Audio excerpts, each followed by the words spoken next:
पावन त्रिवेणी में दर्शन करने और स्नान करने का सौभाग्य प्राप्त हुआ है।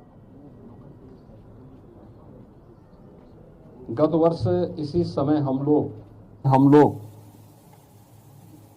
प्रयागराज महाकुंभ की तैयारी के लिए और अंतिम रूप से आयोजन की तैयारी करने के लिए युद्ध स्तर पर लगे थे। मुझे याद है 10 जनवरी 2025 को भी मैं प्रयागराज में ही था। मेले के अंतिम तैयारी देखने के लिए मैं आया था और आज इस वर्ष माघ मेला जो पूरी भव्यता के साथ पौष पूर्णिमा 3 जनवरी 2026 से प्रारंभ हो चुका है। लगातार यह 15 फरवरी तक यह आयोजन चलेगा। जो अपेक्षा थी पौष पूर्णिमा को कि 10 से 15 लाख श्रद्धालु इस अवसर पर आएंगे, लेकिन पौष पूर्णिमा के स्नान के अवसर पर आपने देखा होगा 31 लाख से अधिक श्रद्धालु मां गंगा, मां यमुना और मां सरस्वती की इस पावन त्रिवेणी में आकर के भगवान बेणी माधव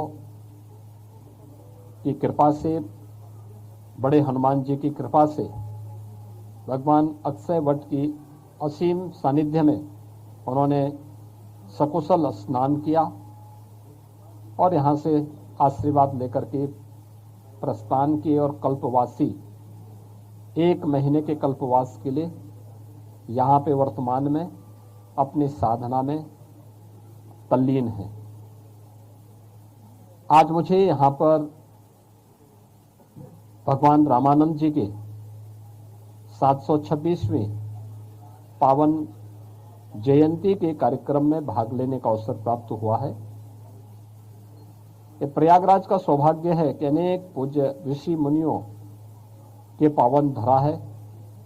द्वादश माधव के साथ ही त्रिवेणी के पावन धरा के साथ ही यहाँ पे महर्षि भारद्वाज, महर्षि याज्ञवल्क्य और अन्य तमाम पूज्य महर्षियों का,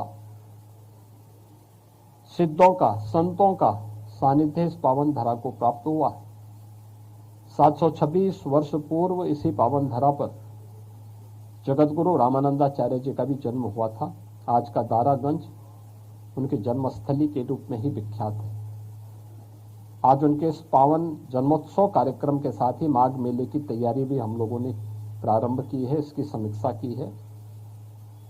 यहाँ पे खास तौर पर 14-15 जनवरी को मकर संक्रांति के अवसर पर यह भी एक मकर संक्रांति का स्नान होगा। फिर 18 जनवरी मौनी अमावस्या का मुख्य स्नान होगा। इसके उपरांत 23 जनवरी को बसंत पंचमी और फिर माघ पूर्णिमा के साथ ही 15 फरवरी को महाशिवरात्रि का आयोजन भी यहाँ पर संपन्न होगा।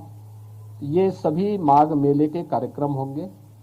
माघ मेले पौष पूर्णिमा से लेकर के माघ पूर्णिमा तक इस पूरे आयोजन के लिए प्रशासन ने, पुलिस ने और सभी संबंधित विभागों ने अपनी पूरी तैयारियां की हैं। पहले की तुलना में घाटों की लंबाई बढ़ाई है, स्वच्छता का विशेष ध्यान दिया गया है।